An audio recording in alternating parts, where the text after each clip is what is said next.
pour vous dire un petit peu ce qu'est l'ONU aujourd'hui, ou ce qu'elle est devenue, comment l'ONU évolue dans un champ stratégique, un échiquier, un théâtre d'opération, un champ international qui ne se limite pas seulement à penser le multilatéralisme à travers le seul multilatéralisme des 193 États, peut-être demain, 194, avec la voie ouverte, car désormais 156 États reconnaissent la Palestine comme un État. Donc la prochaine étape sera l'arrivée du 194e État.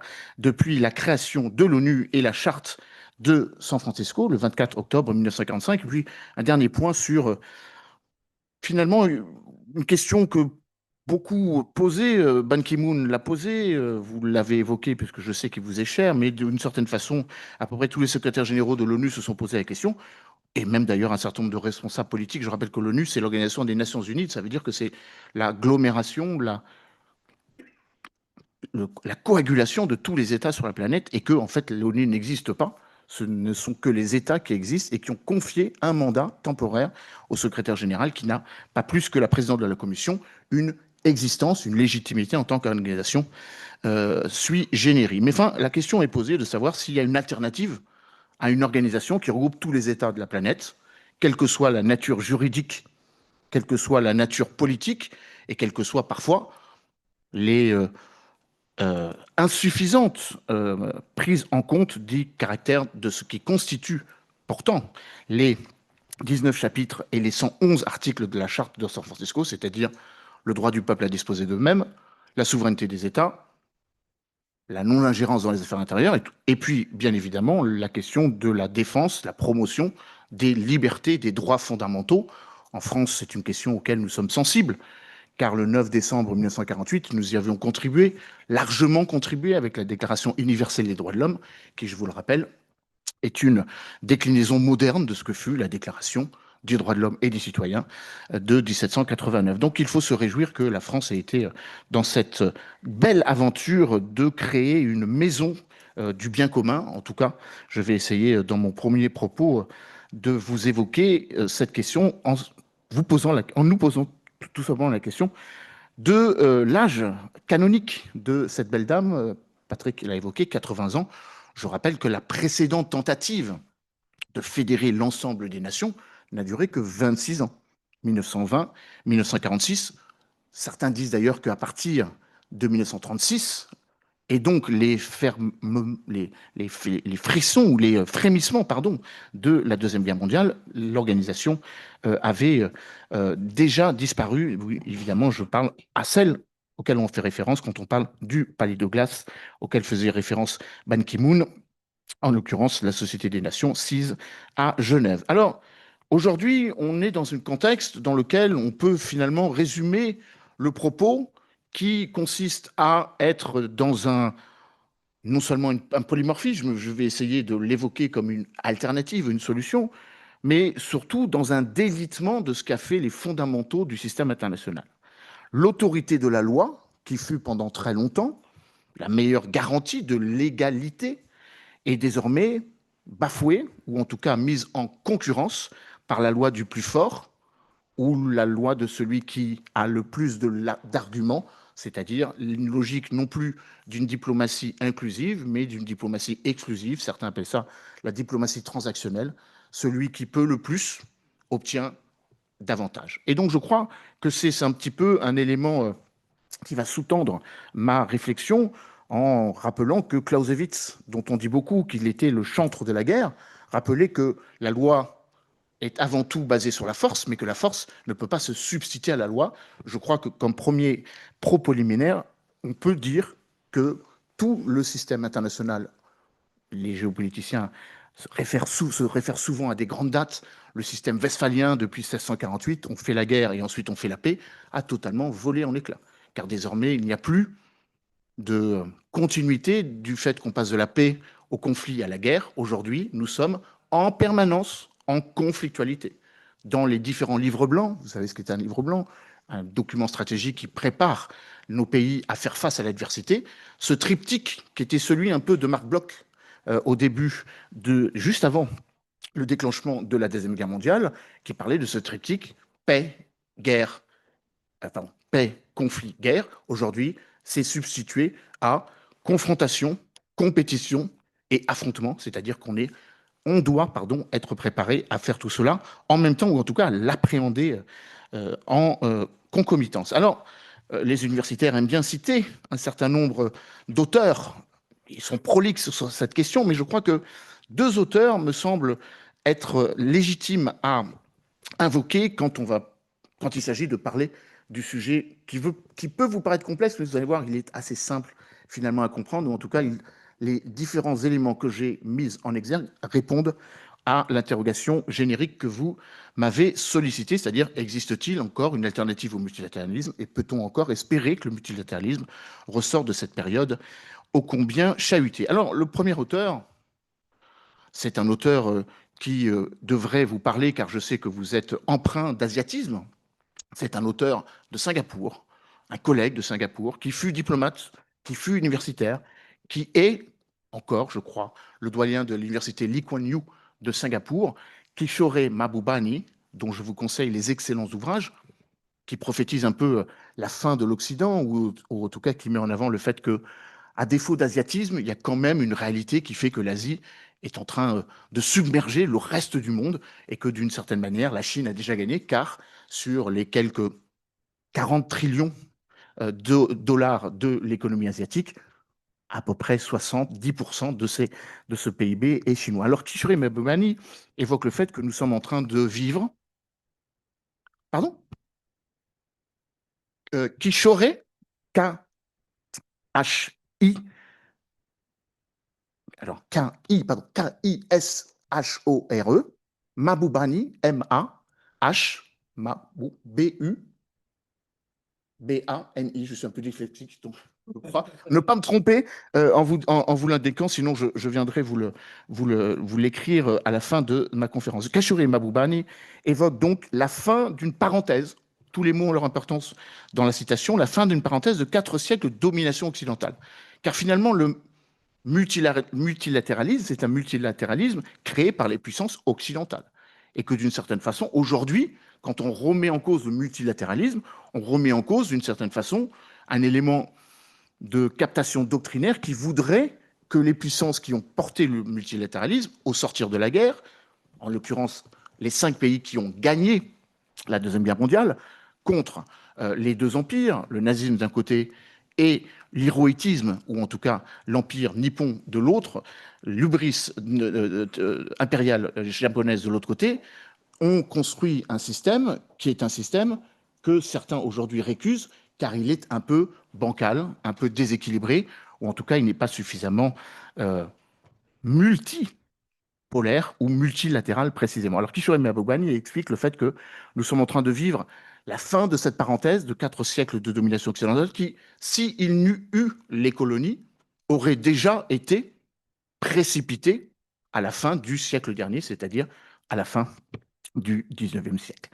Alors, un autre auteur que vous connaissez sans doute davantage, qui est un ancien ambassadeur, ancien conseiller de Nicolas Sarkozy, ancien conseiller pour les affaires étrangères de Nicolas Sarkozy, ce n'est pas sa qualité la plus évidente, je vous l'accorde. Il est surtout membre de l'Académie des sciences morales et politiques, et lors de son introduction à cette fameuse Académie des sciences morales et politiques, le pendant de l'Académie française pour nous autres chercheurs en sciences sociales, il évoque plus précisément le fait que nous sommes en train de vivre 4 siècles d'une parenthèse qui se termine, mais nous sommes en train de vivre depuis 30 ans une accélération abyssale, gargantuesque, gigantesque, en tout cas une grande accélération de ce délitement planétaire. Je voudrais effectivement porter mon point de vue sur l'idée selon laquelle, d'un point de vue économique, technologique et en matière de développement, et notamment sur un continent qui, vous le savez, m'est cher, le continent africain, il y a effectivement des gages ou une réalité à ce chamboulement planétaire. Alors cette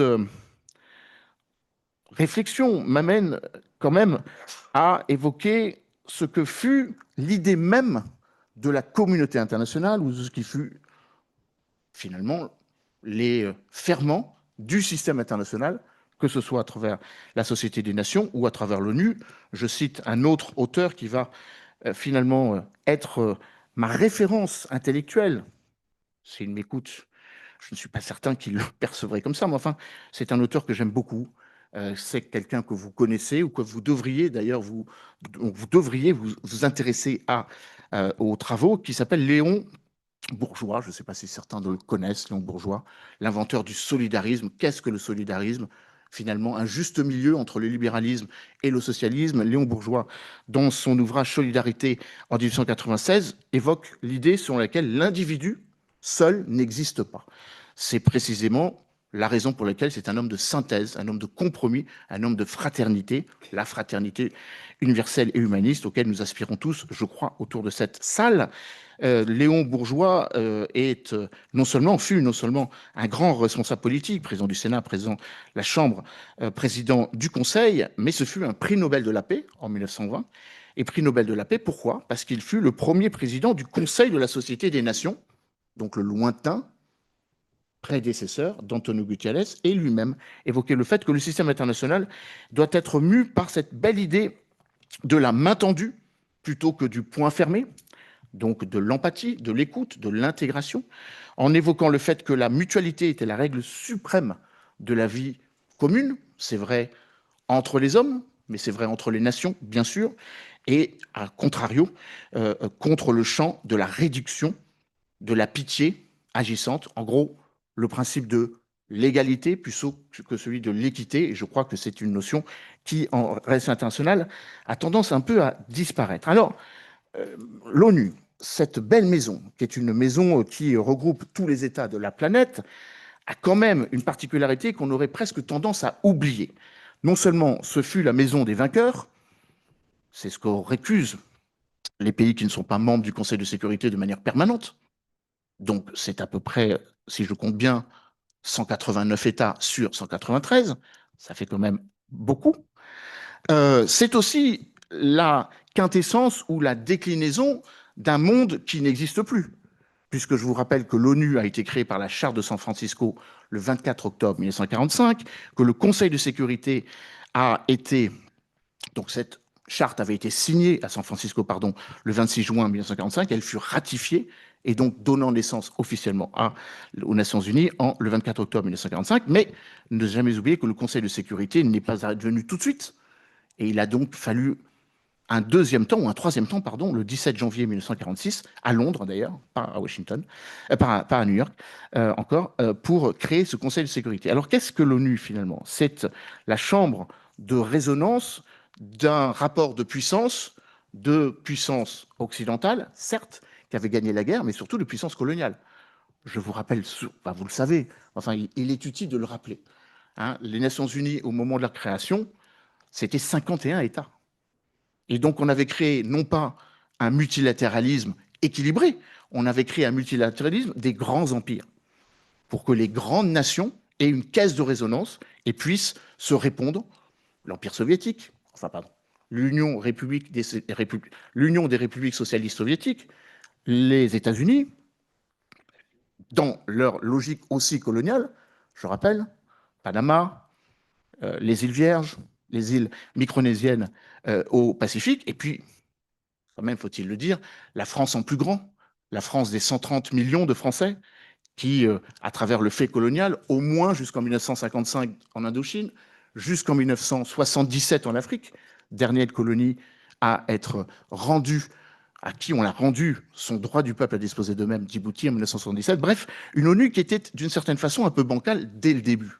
C'était la caisse d'enregistrement ou la caisse de résonance donc de ces puissances. D'ailleurs, le système onusien, faut-il le rappeler, ne s'est pas créé seulement autour de l'ONU, mais il s'est créé autour d'un système politique, économique et monétaire.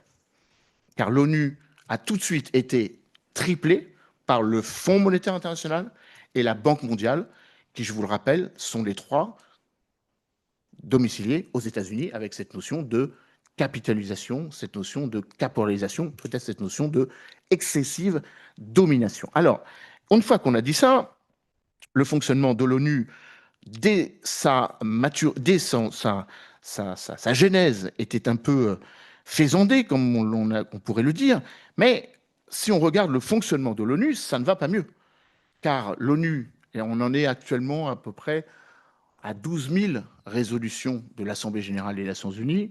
Et la dernière résolution, la résolution 2797 du Conseil de sécurité, comme vous le savez, beaucoup d'entre vous connaissent mon attachement à la souveraineté du Maroc, concerne la pleine reconnaissance de la souveraineté du Maroc sur les territoires du Sud. Ça veut dire que depuis 1945, nonobstant 12 000 résolutions, la plupart du temps contraignantes, elles ne le sont pas tout le temps, de l'Assemblée générale, et nonobstant 3 000 résolutions du Conseil de sécurité, qui théoriquement sont plus engageantes car elles concernent littéralement les 5 puissances permanentes les plus, entre guillemets, puissantes, légitimes, mais encore une fois, ça se discute, eh ben, on n'a pas abouti à ce que l'article 24 de la charte de San Francisco appelait pourtant de ses voeux d'assurer l'action rapide et efficace de l'organisation donc de ses membres, 193, conférant au Conseil de sécurité, je cite,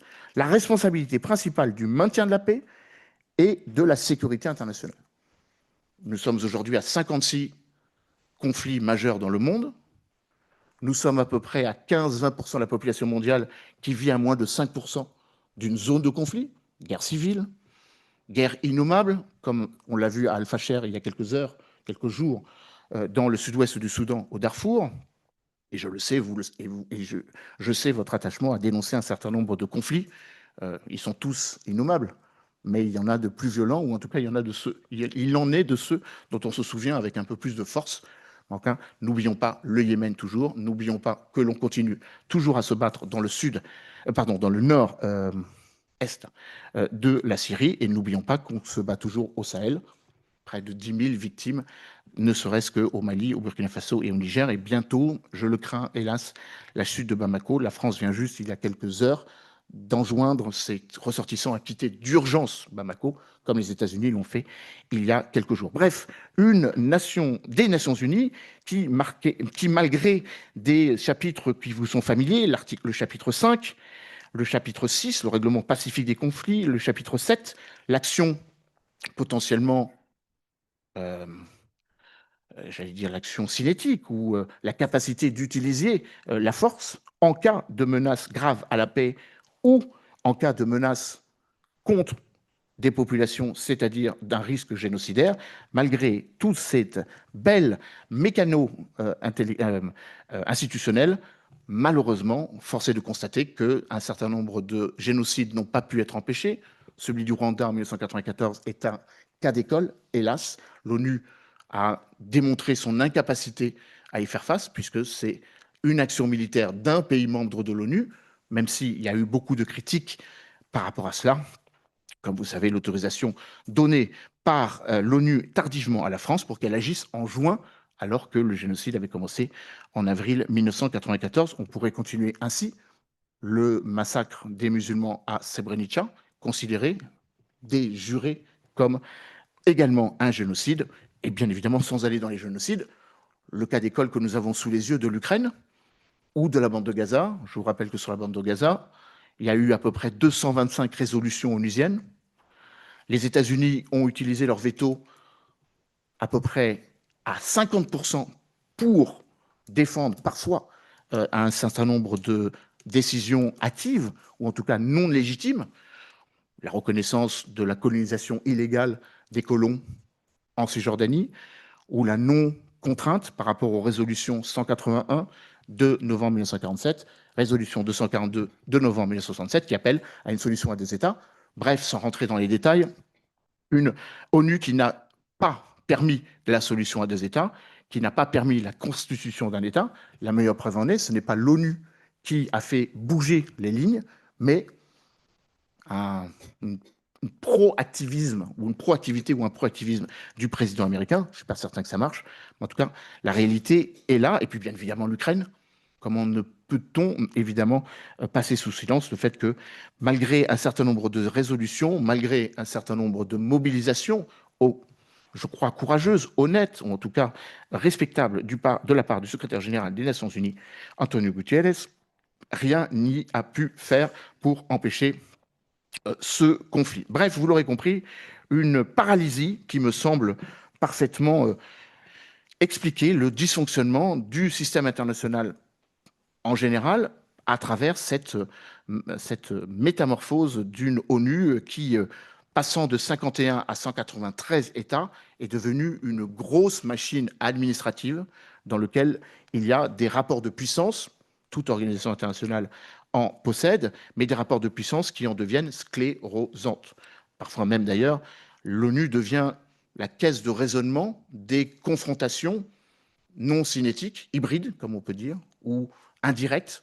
Prenez par exemple le cas de la confrontation intellectuelle, psychologique, sur la gestion des affaires du monde. Pour l'instant, les États-Unis sont le grand hégémone en dépensant près de 25, 24, 25% du budget de l'ONU. La Chine vient derrière, mais les États-Unis ont décidé de réduire de quelques 2, 3, peut-être 4 milliards de dollars leur contribution, ce qui fait qu'automatiquement la Chine a décidé d'augmenter sa contribution et donc le rapport de puissance ou le rapport d'opposition bipolaire se fait aussi au niveau de l'ONU, alors même que théoriquement l'ONU aurait dû empêcher qu'elle se fasse tout court entre la Chine et les États-Unis. Donc vous voyez cette caisse de résonance qui devient presque une boîte vide dans laquelle en tout cas un certain nombre de conflits voit le jour, ou en tout cas s'exprime trop ouvertement ou trop vertement, pourrait-on dire.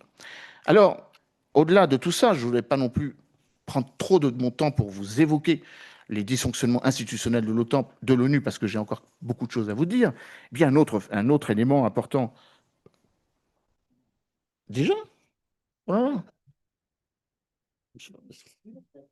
Il me taquine, c'est parce qu'il sait qu'il m'anticipe. Eh ben, c'est tout simplement la question de la représentativité, parce que je crois que c'est aussi une question peut-être aussi importante que le dysfonctionnement institutionnel, le dysfonctionnement, j'allais dire, de la gouvernance du système onusien. Théoriquement, le système onusien devrait représenter à la fois la diversité des hommes, bien sûr, les différentes polarités démographiques et de facto représenter l'ensemble des 5 continents. Et que constate-t-on? Fait de l'histoire, je vous l'accorde, que ce sont des pays du Nord, donc pourrait-on dire occidentaux, même si je mets de côté la Chine, même si on pourrait s'interroger sur l'Union soviétique. Enfin, l'Union soviétique, maintenant c'est la Russie, donc on peut quand même le mettre dans cette configuration, mais avec une sous-représentation de territoires qui pourtant sont les plus grandes victimes des conflits qui, théoriquement, auraient dû être prévenus, arrêtés par le système onusien. Quelques chiffres, l'universitaire aime bien donner des chiffres, livrer quelques chiffres, mais je crois que les chiffres disent beaucoup aussi de ce dysfonctionnement planétaire. Actuellement, 75% du temps de parole de l'ONU concerne le continent africain. Actuellement, dans le monde, vous avez à peu près 100 000 casques bleus dont le but est d'assurer la paix, de restaurer la paix, parfois de prévenir des conflits. Le temps de parole de l'ONU, de l'Assemblée générale, une majorité du temps de parole, les chiffres ont peut-être évolué, mais il y a 4-5 ans, c'était 56%. Allez, disons, plus de 50% du temps de parole concerne les pays du Sud, ce qu'on appelle les Sud globales, et pas la manière dont l'Union européenne, ou peut-être à la période des Balkans, on en a un peu plus parlé, et je vous le dis, aujourd'hui en Ukraine, on parle très peu de l'Ukraine à l'ONU, parce que l'ONU s'est déjà d'emblée marginalisée en disant qu'elle ne peut pas faire grand-chose, si ce n'est, d'un point de vue humanitaire, à la rigueur, pour dénoncer les crimes de guerre. Et bon, là aussi, vous l'aurez compris, et je n'aurai pas le temps de m'y approfondir, l'ONU, ce n'est pas seulement le système, l'Organisation des Nations Unies à Washington, à Genève, à Vienne, à Nairobi, et j'en oublie pas un, Genève, Vienne, Nairobi et Bangkok, donc chacun représentant l'ONU dans les 5 continents, mais ce sont 17 agences, avec plus ou moins d'efficacité. Nous en avons une ici, auquel nous sommes chers, je me tourne vers mon chercheur associé qui la connaît très bien, l'UNESCO, qui pourtant a été créée, je vous le rappelle, hein, le temple de la culture et du savoir pour prévenir par l'éducation les conflits. Le budget de l'UNESCO, peu ou prou, ça doit être 950 millions de dollars. Le budget de l'opération des maintiens de la paix, donc celui qui vient malheureusement quand il est trop tard ou quand il y a déjà eu des conflits, c'est 5 à 6 milliards. C'est-à-dire qu'on investit davantage pour résoudre des conflits qui, accessoirement, ne sont pas résolus, et on n'investit pas suffisamment dans une culture de paix, l'éducation, la culture, la promotion du bien vivre ensemble, etc. etc. Mon ami Mohamed en parlera bien mieux, plus que moi, mais je sais qu'il travaille beaucoup sur ces questions. Alors, une fois que j'ai parlé de ce dysfonctionnement structurel, institutionnel, laissez-moi maintenant rentrer dans la deuxième partie, qui est celui des alternatives, ou du moins de ce champ d'évolution du champ international dans lequel, aujourd'hui, l'ONU, moi je pense que l'ONU mériterait d'être mise en concurrence. Je suis un libéral. Donc, d'une certaine manière, je pense au fait qu'il ne faille pas détruire l'ONU, car après tout, on n'a pas besoin de détruire l'ONU. Elle va mourir de sa petite mort. Tout comme on n'a pas besoin de démanteler l'OTAN. Peu importe qu'il y ait 32 pays aujourd'hui, peut-être 40, et que l'Ukraine fasse partie de l'OTAN. Moi, je crois beaucoup à la concurrence libre et non faussée. Et donc, de ce point de vue, il y a des petites ONU qui, elles, à mon avis, sont plus pertinentes à envisager, car elles ont toutes, là pour le coup, une raison d'être. Alors, j'en ai quelques-unes auxquelles je suis attaché, mais je vais, par souci de temps, vous en définir et approfondir sur une qui m'est particulièrement chère, 1961, Belgrade. Aujourd'hui, 122 pays en font, oui, 122 pays en font partie, qui est le mouvement des non-alignés. Ben, le mouvement des non-alignés, c'est après l'ONU, l'organisation intergouvernementale la plus légitime. Et qu'est-ce que le mouvement des non-alignés? C'est un mouvement né de la décolonisation, du droit des peuples à disposer d'eux-mêmes, de la volonté d'interroger, j'allais dire, le suprématisme d'un bloc qui, de toute façon, est hétérogène. On le voit de plus en plus entre les deux rives de l'Atlantique, avec des États-Unis de moins en moins alliés et des Européens de moins en moins unis face à cette adversité, ou en tout cas qui s'interrogent sur la notion même de l'alliance ou du partenariat. Alors, ce mouvement des non-alignés, que dit-il? Je crois que vous devriez pratiquement épouser ces nobles objectifs: le droit des peuples à disposer d'eux-mêmes, la non-ingérence de chacun des États dans les États voisins, une culture de la paix, la non-appartenance à un bloc et la non-appartenance à des organisations collectives, non pas défensives, mais militaires. L'OTAN, l'Organisation du traité de sécurité collective, théoriquement, même s'il y a quand même quelques évolutions, en tout cas pragmatiques, devrait être un mouvement, devrait être prescrit par le mouvement. C'est ce que faisait dire au général de Gaulle, hein, à travers un discours qu'il a prononcé en 1966 à Phnom Penh, le 1er septembre précisément, que finalement, le mouvement des non-alignés était celui qui représentait l'Assemblée des peuples. Et que d'une certaine façon, vous avez à l'ONU l'Assemblée des États. Ce sont bien les chefs d'État et de gouvernement qui, chaque année, viennent à l'Assemblée générale des Nations unies pour dire, en gros, l'état de l'Union. Voilà comment mon pays perçoit sa responsabilité pour l'année à venir. Je ne suis pas certain que, du coup, ce polymorphisme, j'y viens de manière un peu presque éthérée, est représenté. Car dans le processus décisionnel d'aujourd'hui et dans le processus finalement de réponse au dysfonctionnement du monde, on aurait presque tendance à oublier que ce ne sont plus que les États qui se font la guerre et qu'il y a aussi un polymorphisme dans l'exécution des relations internationales, dans la prise en compte des oppositions qui désormais voient des acteurs non étatiques s'en prendre à la légitimité des États, des organisations terroristes, des organisations de narcotrafic, des groupes irrédentistes, indépendantistes, et que l'ONU n'a pas su capitaliser sur la sociologie ou la différenciation sociologique dans son processus décisionnel. Et c'est ce que moi je dis être une solution, plutôt que d'élargir le Conseil de sécurité à 2 membres permanents. Théoriquement, c'est l'épure qui est actuellement sur la table pour le continent africain. Logique, le continent africain aura à la fin du siècle 4,4 milliards d'habitants. Il y a déjà, je vous rappelle, 2 représentants asiatiques, que sont la Russie et la Chine. Il y a déjà 2 représentants européens, que sont la Grande-Bretagne et la France. Il y a un représentant nord-américain, mais les États-Unis ne veulent pas partager.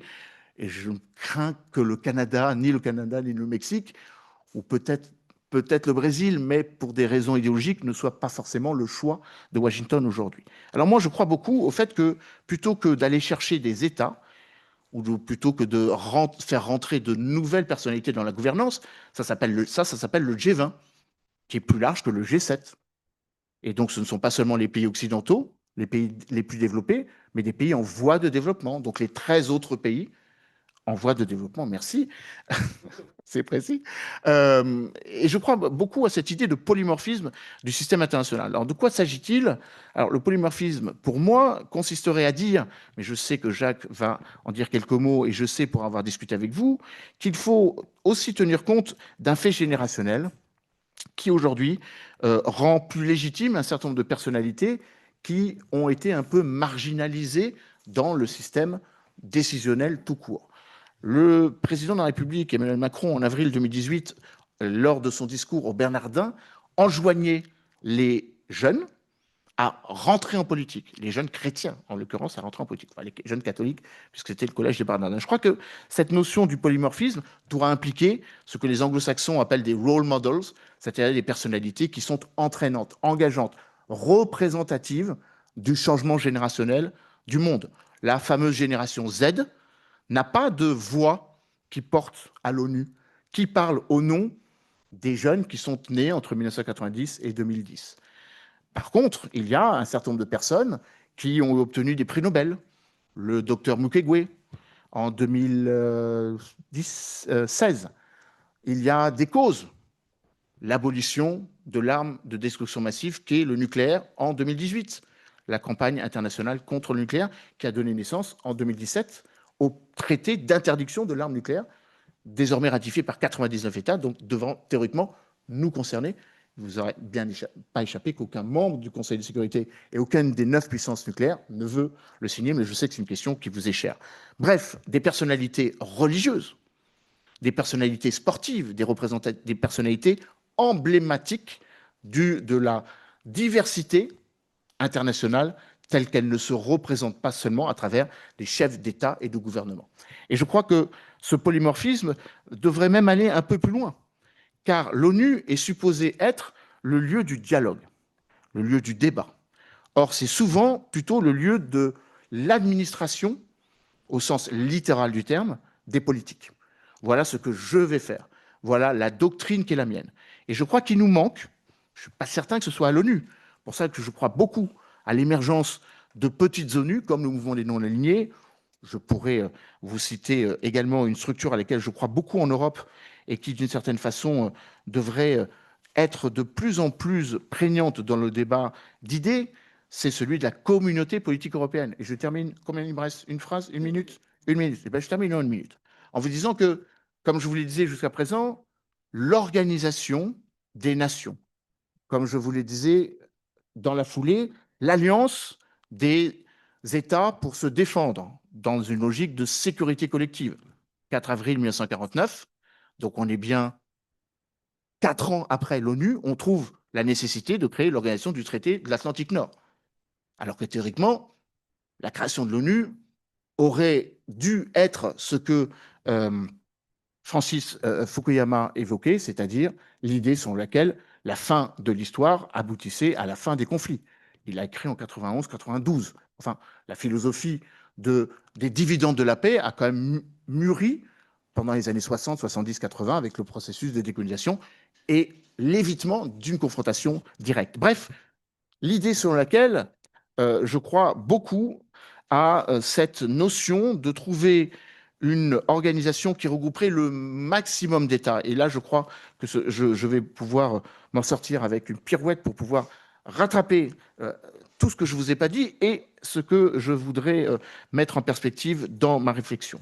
Je crois profondément ancré l'idée que les normes internationales sont en train de changer et que pendant très longtemps, on a été dans une logique de très grande conformité ou de respect d'un certain nombre de normes.